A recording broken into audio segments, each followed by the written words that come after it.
sifatnya rahasia enggak ini? Jadi banyak lah. Jadi yang masuk ke telinga saya mungkin dari siswa, mungkin dari guru, tapi tidak serta-merta saya percaya. Jadi harus saya cross check karena laporan si A begini belum tentu saya 100% dalam percaya. Jadi saya cross check. Lalu orang yang laporan saya juga menyelidiki, tapi tidak langsung saya selidiki lewat orang lain. Si A ini bagaimana dia? Oh, benerannya gini-gini Pak. Oh, berarti begini. Jadi tidak serta-merta saya percaya. Jadi harus saya selidiki lagi. Tapi ada langsung saya percaya.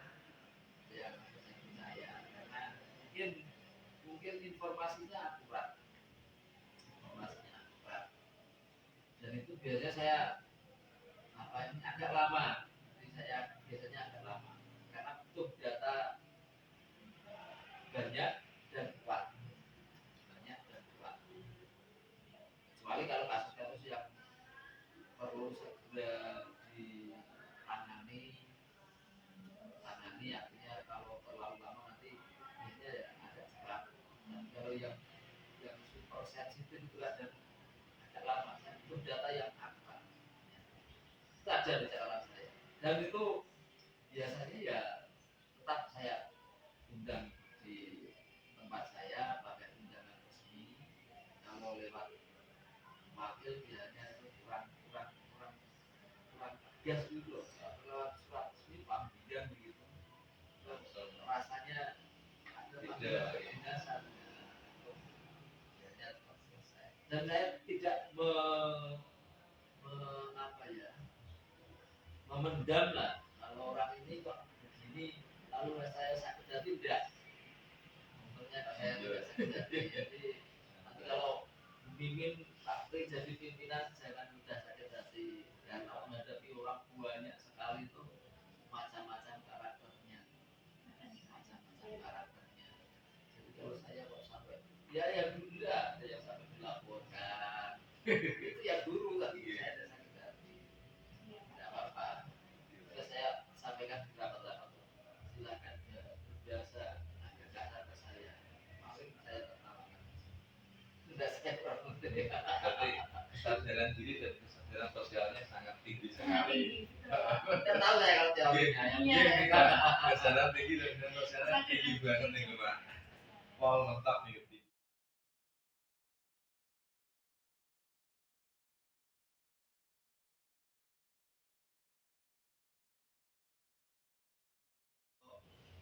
Apa itu pertanyaannya?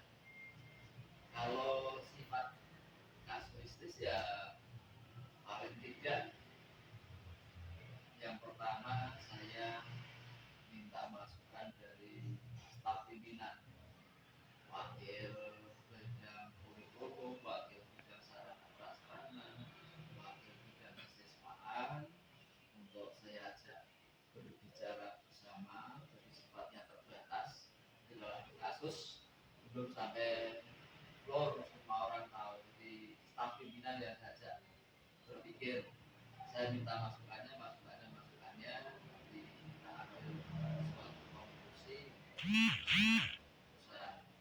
Itu masih di taraf apa ya, setengah keputusan. Nanti saya mendalami dari pihak-pihak yang berkasus,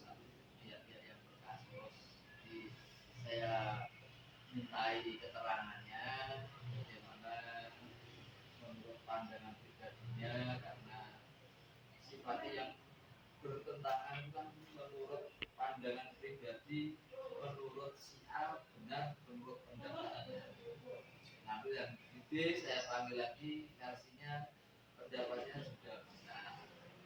Nanti dengan versi dengan alasan dan sebagainya nanti saya bisa mengambil suatu langkah supaya dua pendapat yang mungkin sama baiknya kita ambil langkah yang terbaik, tidak saling menguntungkan, tidak ada yang dilemahkan, tidak ada yang dirugikan, sehingga ada keputusan yang win-win solution.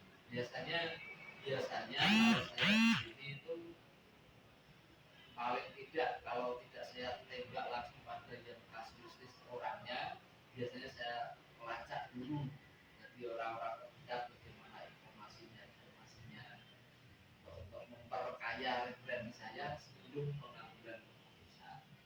dari pendapat dari yang bersangkutan, dari hasil diskusi dengan staf pimpinan itu nanti bisa kita ambil langkah yang terbaik.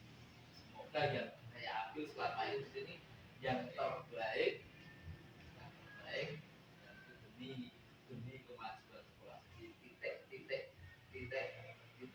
tujuan saya itu demi kebaikan sekolah, bukan demi saya, bukan demi si guru A, si guru B, demi saya. Jadi keputusan saya untuk mimin, Pak Pri, jadi variatif. Jadi saya tidak ada lah.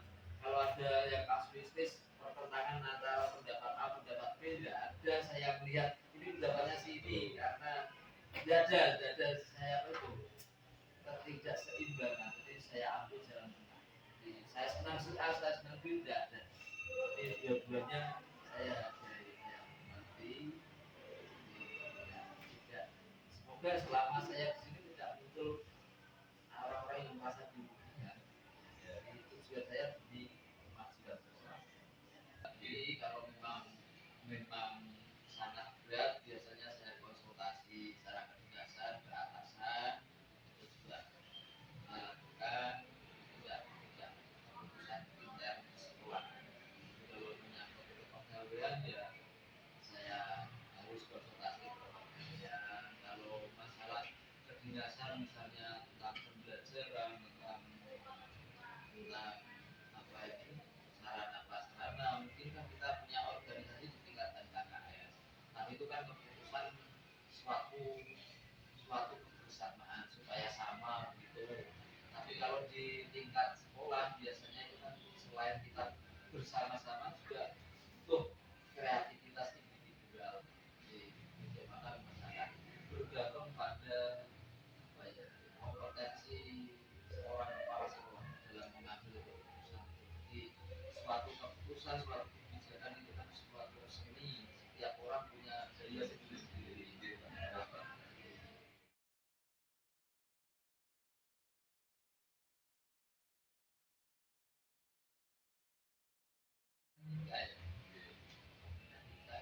Tadi yang saya sampaikan tadi, saya harus menelusuri tidak lewat saya, jadi tidak secara langsung, dan orang yang saya suruh menelusuri juga tidak tahu kalau ada sesuatu di sudah netral, dan itu hasil etika dengan seseorang itu ya, masih di dalam rahasia.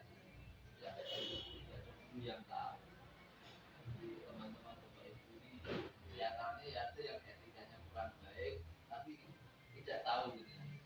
Siapa yang pernah bertemu dengan saya. Dan itu alhamdulillah sudah ada keberanian, ada kebaikan, jadi tidak sampai jauh. Jadi hal yang sangat sangat fundamental ya, segera saya selesaikan. Itu sudah untuk apa ya, kesadaran lah ada perbaikan. Ya.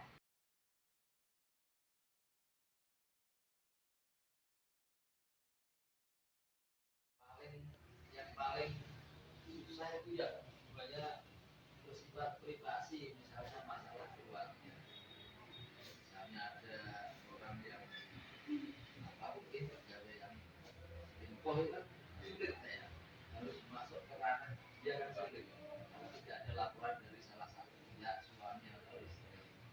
Kalau saya dengar seperti apa ya kan sulit, paling sulit, dan itu perlu berarti baru besok jadi pimpinan harus segera kalau memang ada datanya, ada fakta, harus segera ditindaklanjuti di BAP, karena apa itu disiplin pegawai ini kan bawahan yang melakukan pelanggaran disiplin kalau tidak ditindaklanjuti oleh pimpinan itu sanksinya anak buah dan pimpinannya karena sanksi sama. Iya, iya, harus segera tidak lanjuti. Kalau bisa ya pimpinan juga memberikan sanksi. sanksi yang paling mungkin gratisan tapi ditulis dalam bentuk surat ya, cara di buku ya.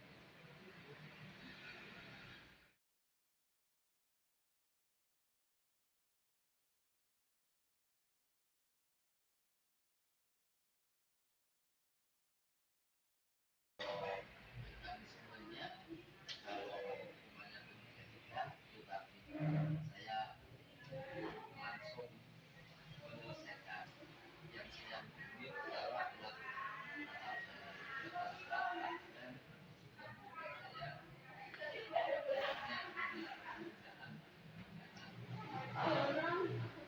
di dalamnya itu pemecahan masalah yang sebenarnya etika kita itu. Jadi banyak di sana mungkin dengan staf pimpinan tertentu yang saya anggap bisa diperiksa dan menjaga kerahasiaan seorang, jangan sampai yang bermasalah dengan etika itu saya bicarakan secara umum, apalagi di dalam rapat. Kalau di dalam rapat paling ya biasanya umum, tidak membahas sifatnya seringnya belum, tapi mungkin ada yang mungkin ada. Iya, Pak.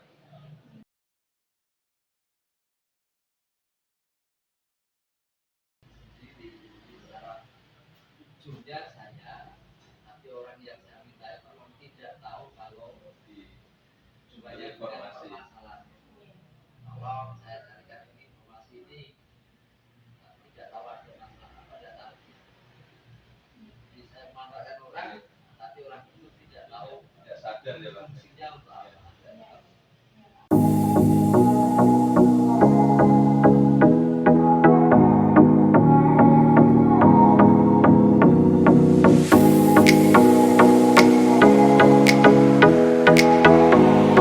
Selamat pagi Pak Wisnu.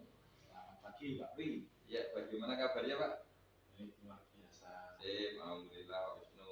Ya, ini kan ada tugas dari guru penggerak Pak. Ini mewawancarai Bapak sebagai kepala sekolah tentang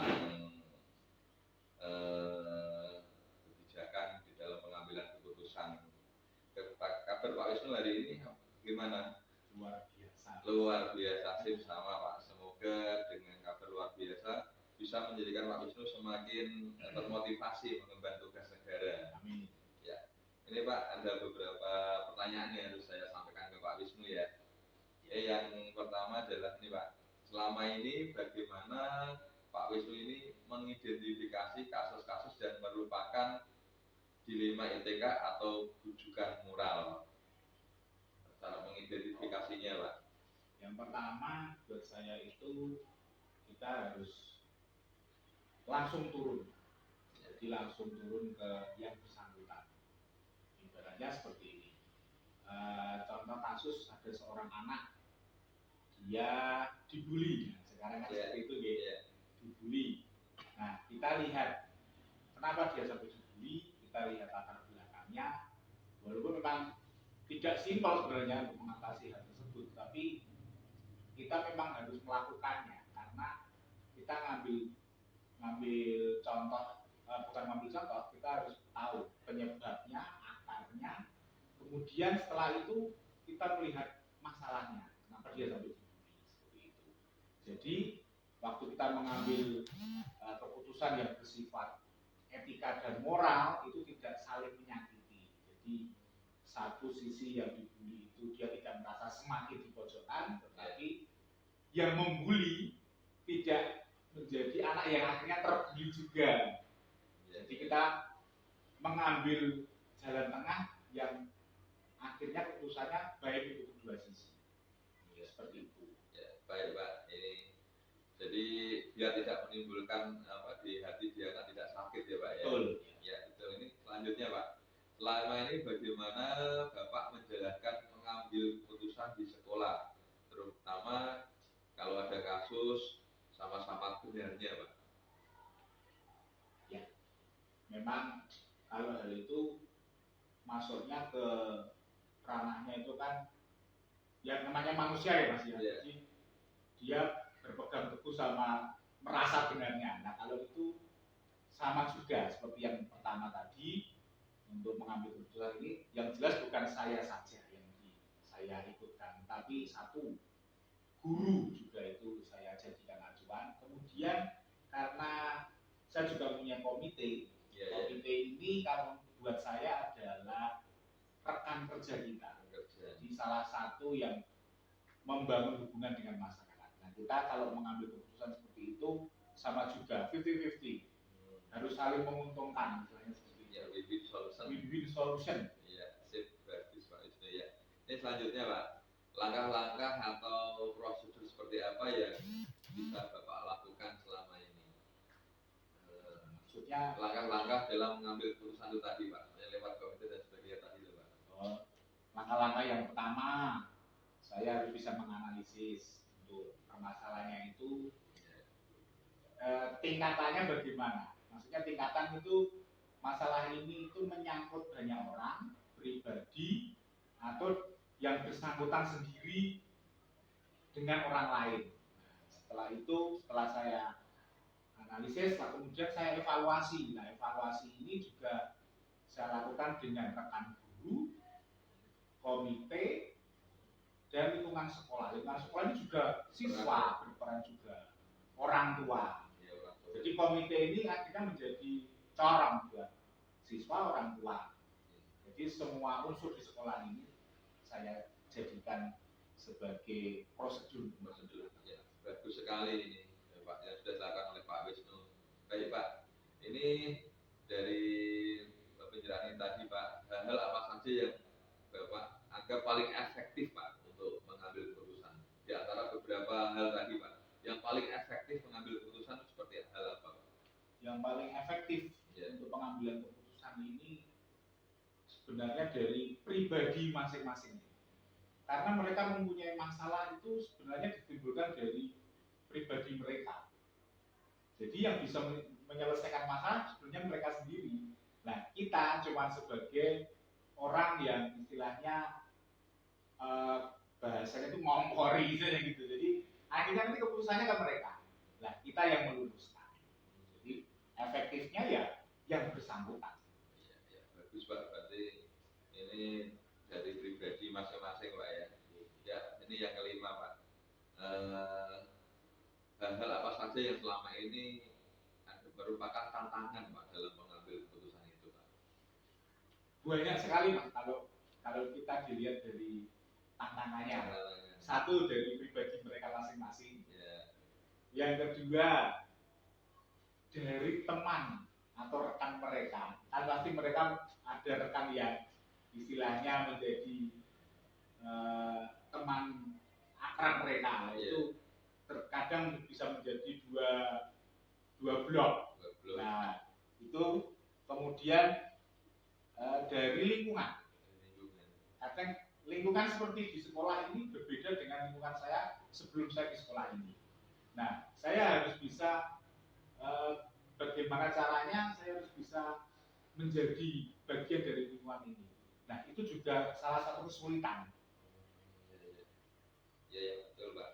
Ya, selanjutnya Pak, ini apakah di dalam penyelesaian masalah tadi Pak, ini ada jadwal khusus atau ada tata kalanya mungkin setiap 3 bulan, 6 bulan, atau di saat ada masalah itu langsung diselesaikan gitu Pak? Diselesaikan di tempat atau ditunggu sampai beberapa saat ataukah langsung diselesaikan Pak? Atau dibuat jadwal tertentu untuk penyelesaian masalah itu? Kalau untuk masalah itu tergantung dari masalahnya. Kadang ada masalah yang harus kita selesaikan hari ini, tapi juga ada masalah yang membutuhkan waktu. Jadi setiap masalah itu berbeda-beda cara penyelesaiannya dan waktu penyelesaiannya. Tergantung jenis masalahnya. Baik, selanjutnya ini Pak. Adakah seseorang atau faktor apa yang selama ini membantu Bapak dalam mengambil keputusan dalam dilema etika itu tadi Pak? Ada. Ya. Yang jelas yang membantu saya adalah rekan guru, komite.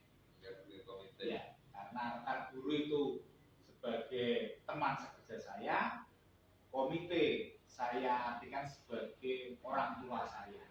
yang melingkupi sekolah ini di depan. Ya, ya. Baik Pak, ini Pak ya pertanyaan terakhir.